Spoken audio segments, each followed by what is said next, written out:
السلام عليكم ورحمة الله وبركاته. الحمد لله رب العالمين، والصلاة والسلام على أشرف الأنبياء والمرسلين وعلى آله وأصحابه أجمعين. أشهد أن لا إله إلا الله وحده لا شريك له، وأشهد أن محمدا عبده ورسوله. اللهم صل على محمد وعلى آله وصحابته ومن سار على نهجه واهتدى بهديه واستنى بسنته إلى يوم القيامة. يا أيها الذين آمنوا اتقوا الله حق تقاته ولا تموتن إلا وأنتم مسلمون. اللهم علمنا بما ينفعنا وانفعنا بما علمتنا وزدنا علما وتوفيقا والحقنا بالصالحين. أما بعد، Ma'asyiral muslimin, jamaah salat subuh rahimani wa rahimakumullah. Alhamdulillah, pada kesempatan ini kita kembali melanjutkan majelis ilmu kita pada penjelasan zikir-zikir pagi dan sore hari yang diambil dari kitab Fiqhul Adiyati wal Adhkar yang ditulis oleh Syekh Abdul Razak bin Abdul Muhsin Al-Badar hafizahullahu ta'ala. Pada pertemuan-pertemuan yang sebelumnya kita telah menjelaskan betapa pentingnya ibadah zikir dan juga betapa mudahnya bagi setiap muslim untuk melakukan ibadah tersebut. Dan banyak sekali keterangan-keterangan, informasi-informasi dari Nabi Muhammad sallallahu alaihi wasallam yang memotivasi kita semua agar memanfaatkan kesempatan berupa zikir yang di dalamnya terdapat banyak faedah dan manfaat. Ya, di antaranya Nabi sallallahu alaihi wasallam pernah menyampaikan kepada beberapa orang sahabat yang terbilang kekurangan dari sisi harta. Nabi sampaikan kepada mereka, jika mereka ingin mengejar ketertinggalan mereka dalam ibadah berkaitan dengan harta, maka Nabi sampaikan bahwa hendaknya mereka memperbanyak berzikir. Kemudian ketika ada sahabat yang datang menghadap kepada Rasulullah sallallahu alaihi wasallam, di mana ia merasakan betapa beratnya dalam menjalankan hukum-hukum syariat, maka Nabi memberikan tips kepadanya agar diberikan kemudahan oleh Allah Subhanahu wa taala dengan mengatakan, la yazalu lisanuka ratban min dzikrillah. Hendaknya lisanmu selalu terbasahi dengan zikrullah. Salah satu zikir yang sangat penting, meskipun secara hukum fikih dia adalah hukumnya sunnah, tetapi sangat merugi jika kemudian kita tidak mengamalkan, yaitu zikir yang kita baca di pagi hari dan sore hari. Dan insyaallah pada kesempatan ini kita akan menjelaskan salah satu zikir yang kita baca di pagi dan sore hari yang terdapat di dalam Sahih Muslim dari sahabat Abdullah bin Mas'ud radhiyallahu anhuma. Ia berkata, Abdullah bin Mas'ud radhiyallahu anhu berkata, kana Nabiyullah sallallahu alaihi wasallam idza amsa qala, bahwasanya Nabi Muhammad sallallahu alaihi wasallam ketika beliau memasuki sore hari, beliau mengatakan, amsayna wa amsal mulku lillah walhamdulillah la ilaha illallah wahdahu la syarika lah lahul mulku wa lahul hamdu wa huwa ala kulli syai'in qadir. Rabbi as'aluka khaira ma fi hadhihi al-lailah wa khaira ma ba'daha wa a'udzu bika min syarri ma fi hadhihi al-lailah wa syarri ma ba'daha. Rabbi a'udzu bika minal kasali wa su'il kibar. Rabbi a'udzu bika min adzabin fin nari wa adzabin fil qabr. Wa idza asbaha qala dzalika aidan. Dan ketika Nabi sallallahu alaihi wasallam memasuki pagi hari, maka beliau juga mengucapkan doa di atas dengan sedikit perubahan, yaitu pada lafaz amsayna itu diganti dengan asbahna. Kemudian pada lafaz a'udzubika min syarri ma fi hadhihi al-lailah itu diganti dengan a'udzubika min syarri ma fi hadzal yaum. Jamaah rahimakumullah, doa ini atau zikir ini ya, di dalamnya diawali dengan pengakuan akan kebesaran dan kekuasaan Allah Subhanahu wa taala.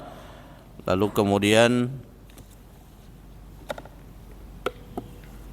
kemudian disampaikan oleh Nabi sallallahu alaihi wasallam beberapa permintaan, dan apa yang Nabi sallallahu alaihi wasallam minta kepada Allah Subhanahu wa taala, maka itu sekaligus penjelasan kepada kita semua bahwa itulah sesungguhnya yang sangat kita butuhkan. Jadi doa-doa yang diajarkan oleh Nabi sallallahu alaihi wasallam itu merupakan penjelasan tentang apa sesungguhnya hajat-hajat yang wajib untuk kita jadikan sebagai skala prioritas. Syekh Abdul Razak hafizahullah taala mengatakan, wa hadza du'aun nafi'un wa dzikrun 'azim.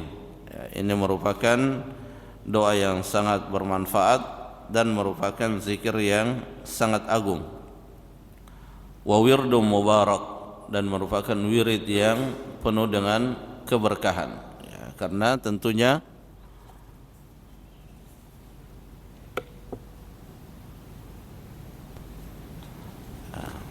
wirid yang penuh dengan keberkahan, ya, karena banyaknya manfaat yang ada di dalamnya,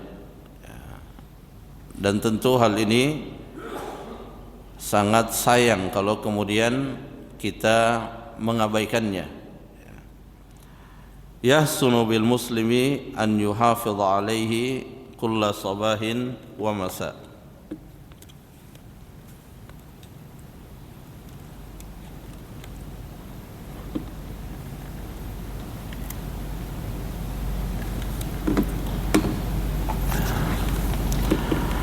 Yahsunu lil muslim an yuhafidha kulla sabahin wa masa'in. Hendaklah seorang muslim untuk selalu menjaga zikir ini di setiap pagi hari dan sore hari. Ta'assiyan bin nabiyil karim wa iqtidaan bihadihil qawim.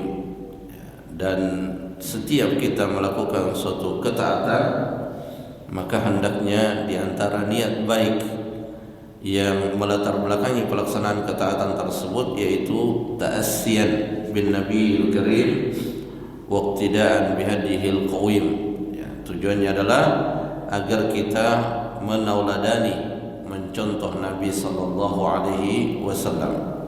Ya, karena prinsip yang sangat penting di dalam agama kita itu adalah iqtida, mencontoh, mengikuti apa yang diajarkan oleh Nabi sallallahu alaihi wasallam. Sehingga ketika kita bisa menghadirkan niat tersebut, maka itu diantara sebab dinilainya amal yang kita lakukan sebagai suatu kebaikan. Adapun dari sisi makna, amsayna wa amsal mulku lillah walhamdulillah. Amsayna itu artinya kami telah memasuki waktu sore. Sebaliknya ketika kita mengatakan asbahna, berarti kami telah memasuki waktu subuh.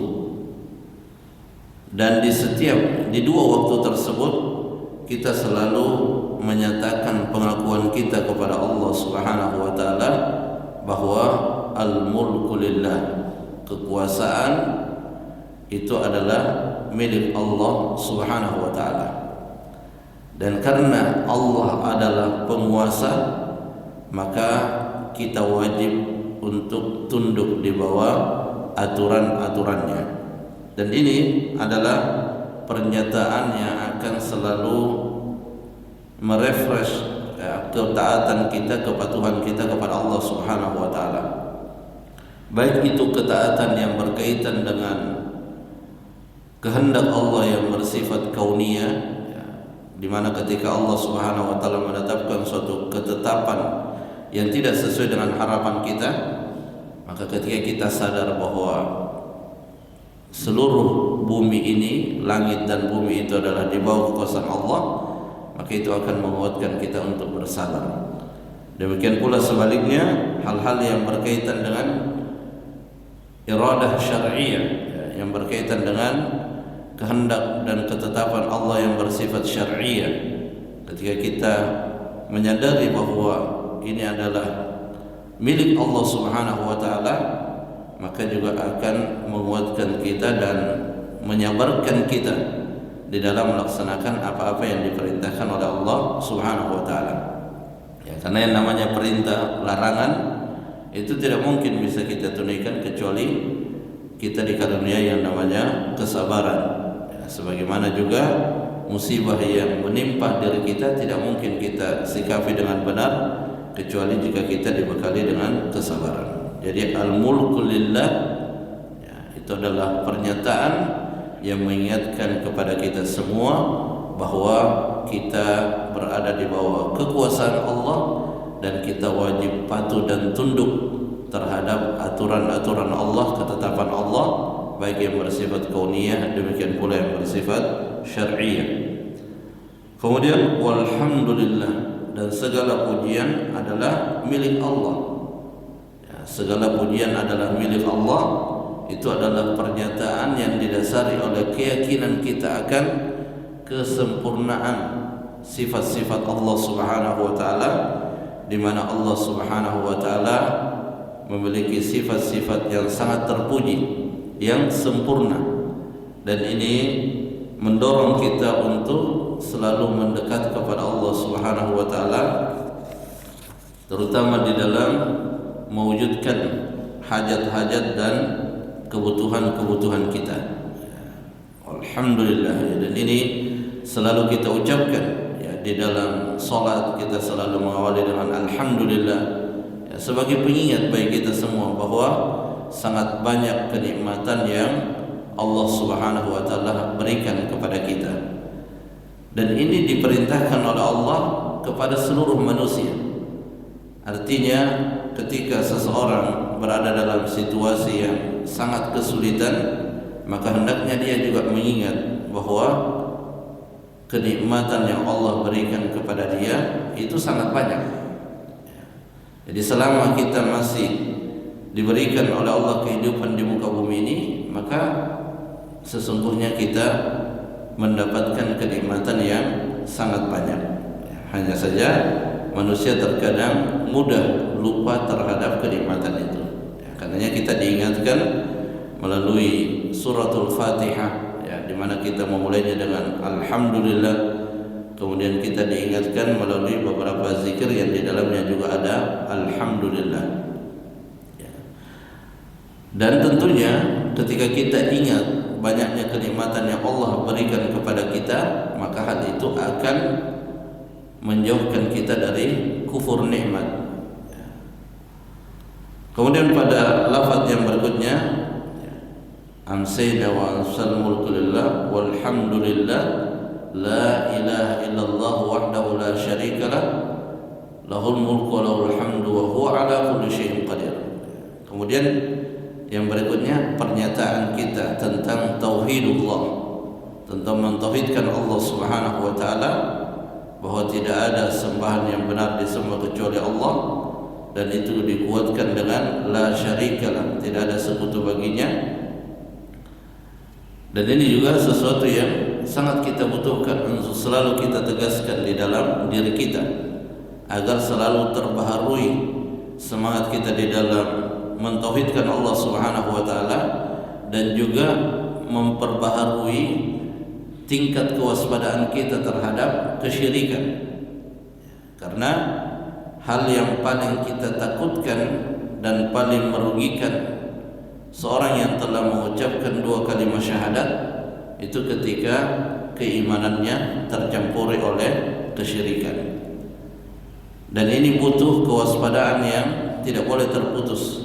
Waspada kepada kesyirikan itu harus selalu menyertai diri seorang muslim, karena kesyirikan itu sangat beragam bentuknya. Bahkan ada kesyirikan yang diistilahkan oleh para ulama dengan syirkun khafi, syirik yang terselubung, sehingga para sahabat Nabi SAW itu pernah secara khusus datang kepada Nabi karena pemahaman mereka tentang kesyirikan.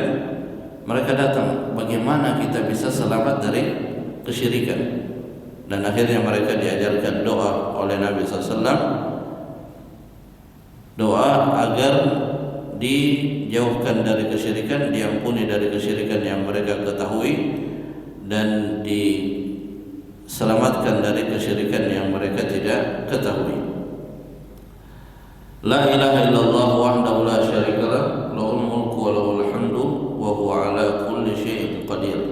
Kemudian diulang lagi, lahul mulku wa lahul hamdu wa huwa ala kulli syai'in qadir. Kemudian setelah pengakuan-pengakuan tadi, baru kemudian kita meminta kepada Allah Subhanahu wa taala. Dan ini termasuk di antara adab di dalam kita berdoa, di mana di awal kita awali dengan pujian, mengakui kelemahan kita, mengakui keesaan Allah Subhanahu wa taala. Dan ini termasuk asbab, ya, termasuk sebab diterimanya doa. Sebagaimana dikatakan oleh Syekh Abdul Razzaq, ya, beliau mengatakan wa fil ittiyani bi hadhihi al-jumlati al-mutaqaddimati baina yaday du'a fa'idatun 'azimah fa huwa ablaghu fi ad-du'ai wa arja lil ijabah. Jadi dengan mendahulukan beberapa muqaddimah sebelum kita mengajukan permintaan kita kepada Allah Subhanahu wa taala, sebagaimana muqaddimah yang tadi disebutkan, pengakuan akan kekuasaan Allah, pujian kepada Allah Subhanahu wa taala, maka ini adalah redaksi doa yang terbaik, wa arja lil ijabah, dan paling besar peluangnya untuk dikabulkan dan diterima oleh Allah Subhanahu wa taala. Nah, kita lihat apa yang kita minta melalui doa ini. Kalau kita melihat materi yang kita minta melalui doa ini, maka sangat rugi kalau kemudian kita meninggalkan doa ini.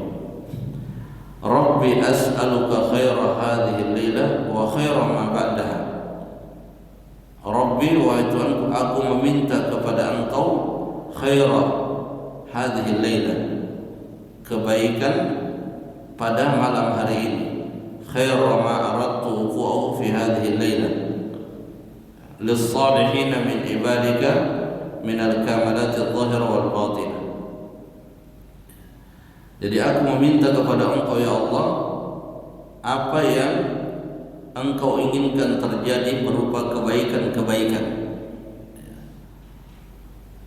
Apa yang Engkau inginkan terjadi berupa kebaikan-kebaikan pada malam hari ini untuk hamba-hambamu yang soleh. Jadi kita tidak tahu apa yang Allah Subhanahu wa taala takdirkan pada malam hari ini kepada hamba-hambanya yang soleh. Tentunya adalah takdir-takdir terbaik. Maka kita meminta kepada Allah Subhanahu wa taala agar apa yang Allah ingin wujudkan kepada hamba-hambanya yang soleh dan yang terbaik itu diberikan kepada kita. Ya, baik kesempurnaan yang nampak, ya, itu berkaitan dengan hal-hal duniawi, dan kesempurnaan yang tidak nampak yaitu berkaitan dengan hal-hal yang bersifat ukhrawi, ya, yang bersifat duniawi dan yang bersifat ukhrawi. Dan seperti itulah doa-doa yang diajarkan oleh Nabi SAW ketika meminta sesuatu berkaitan dengan kenikmatan, maka selalu dipadukan antara duniawi dan ukhrawi. Rabbana atina fid dunya hasanah wa fil akhirati hasanah. Ya, karena memang dua hal ini saling berkaitan, dunia sebagai wasilah untuk akhirat, sehingga Nabi SAW memberikan perhatian pada kedua aspek tersebut.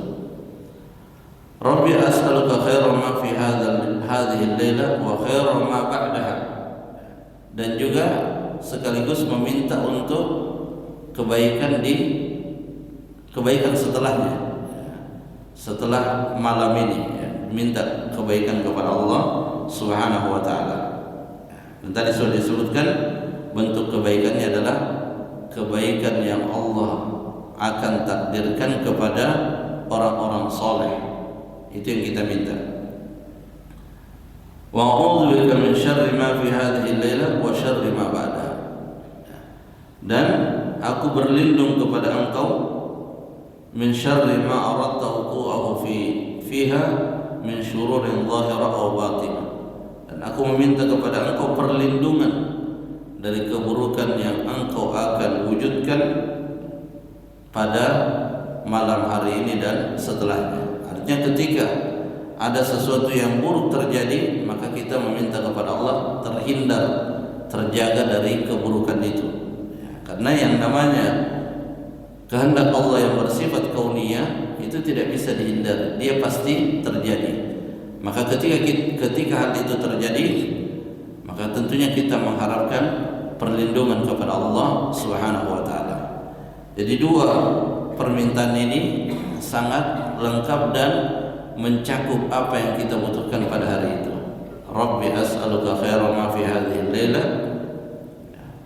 Kemudian a'udzubika min syarri ma fi hadhihi al-lailah.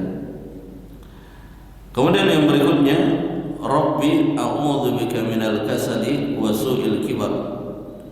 Ya Allah, ya Tuhanku, aku berlindung kepada Engkau dari al-kasal, dari rasa malas. Rasa malas seperti apa? Adamu bi'athin nafsi lil khairi ma'dhhirul qudrati alaihi. Rasa malas yang dimaksud adalah tidak adanya semangat untuk melakukan suatu kebaikan, padahal sebenarnya kita mampu melakukan kebaikan tersebut. Ini yang juga kita meminta perlindungan kepada Allah. Karena di antara hukuman yang Allah berikan kepada seorang hamba itu ketika ia dibuat malas untuk berbuat baik padahal dia mampu melakukannya. Maka kita berlindung kepada Allah dari hal tersebut. Wa man kana kadzalika fa innahu la yakunu ma'dzuran. Dan orang yang mampu berbuat baik tapi dia tidak melakukannya, jika itu adalah kewajiban, maka dia tidak mendapatkan uzur atas perbuatannya tersebut. Kemudian wasu'il kibar, dan kita juga meminta perlindungan kepada Allah Subhanahu wa taala dari su'il kibar, buruknya masa tua. Buruknya masa tua. Karena ketika seseorang didapati oleh masa tua, maka akan terjadi banyak perubahan. Sebagaimana disebutkan dalam surah Yasin, wa man nu'ammirhu nunaqqisu fil khalq. Siapa yang diberikan usia yang panjang, maka akan terkurangi kekuatannya secara fisik. Nah, di saat terjadi pengurangan kekuatan secara fisik, maka ini yang kadang menimbulkan keburukan. Yang tadinya terbiasa ke masjid, terbiasa membaca Al-Quran, ketika terjadi pengurangan kekuatan secara fisik, maka ini kadang menimbulkan keburukan. Maka kita berlindung kepada Allah Subhanahu wa taala dari keburukan yang disebabkan oleh su'il kibar, buruknya masa tua. Kemudian yang terakhir yang diminta melalui zikir ini yaitu Rabbi a'udzubika min adzabin fin nari wa adzabin fil qabr. Kita meminta perlindungan kepada Allah dari siksa api neraka dan juga dari siksa kubur, dari azab kubur. Dan ketika kita meminta sesuatu kepada Allah Subhanahu wa taala, maka itu sudah otomatis masuk di dalamnya permintaan dari sebab-sebabnya. Jadi kalau kita minta, misalnya seorang minta dimasukkan ke dalam surga, maka itu adalah permintaan yang masuk di dalamnya sebab-sebab yang memasukkannya ke dalam surga. Nah, di sini kita meminta perlindungan kepada Allah dari api neraka. itu sekaligus permintaan agar kita dijauhkan dari sebab-sebab dimasukkan ke dalam neraka, baik itu dijauhkan kita dari perbuatan maksiat atau ketika seseorang tergelincir di dalam kemaksiatan, maka Allah Subhanahu wa taala memberikan kepadanya kemudahan untuk bertaubat. Sama halnya juga kita berlindung kepada Allah dari azab kubur. Itu juga permintaan agar kita dijauhkan dari sebab-sebab kita terkena oleh azab kubur. Jadi mencakup sebabnya dan mencakup tujuannya. Dan juga disebutkan di sini oleh Syekh Abdul Razak hafizahullah taala, wa inna ma khassaha bidzikri min baini sa'iri a'dibati yaumil qiyamah li shiddatiha. Dan Nabi SAW di sini memberikan penyebutan khusus berkaitan dengan azab kubur karena dahsyatnya azab kubur tersebut. Fal qabru awwalu manazilil akhirah. Kuburan adalah tempat pertama yang kita lewati dalam perjalanan kita menuju alam akhirat. Wa man salima fihi salima fima ba'daha. Siapa yang selamat di dalamnya, maka dia akan selamat setelahnya. Wan naru alamuha 'azim wa 'adzabuha syadid. Jadi siapa yang selamat di alam kubur, maka insyaallah dia sudah selamat setelahnya. Adapun yang tidak selamat di alam kubur, kalau dia seorang muslim, maka siksaan di alam kubur itu akan menghapus dosa-dosanya selama dia tidak melakukan kesyirikan kepada Allah Subhanahu wa taala. Dan mengimani azab kubur serta kenikmatan yang ada di dalamnya termasuk di antara prinsip-prinsip dalam akidah, karena informasi tentang azab kubur itu tertetapkan melalui hadis-hadis yang derajatnya sampai pada tingkat mutawatir. Jamaah rahimakumullah, itu beberapa yang bisa kita jelaskan, dan semoga Allah Subhanahu wa taala memberikan kepada kita kemudahan untuk merutinkan dan mengistiqomahkan diri kita di dalam membaca zikir-zikir ini, ya, zikir-zikir yang benar-benar valid, sahih, sabit dari Nabi sallallahu alaihi wasallam. Dan juga kita berlindung kepada Allah agar dijauhkan dari zikir-zikir yang tidak bersumber dari Nabi sallallahu alaihi wasallam, karena setiap amalan yang kita lakukan itu hanya bisa diterima oleh Allah Subhanahu wa taala jika dilakukan dengan ikhlas dan mengikuti apa yang dicontohkan oleh Nabi Muhammad sallallahu alaihi wasallam. Mungkin itu yang bisa disampaikan, semoga bermanfaat. Wallahu taala a'lam bissawab. Subhanakallahumma rabbana wa bihamdik, asyhadu an la ilaha illa anta, astaghfiruka wa atubu ilaik. Assalamualaikum warahmatullahi wabarakatuh.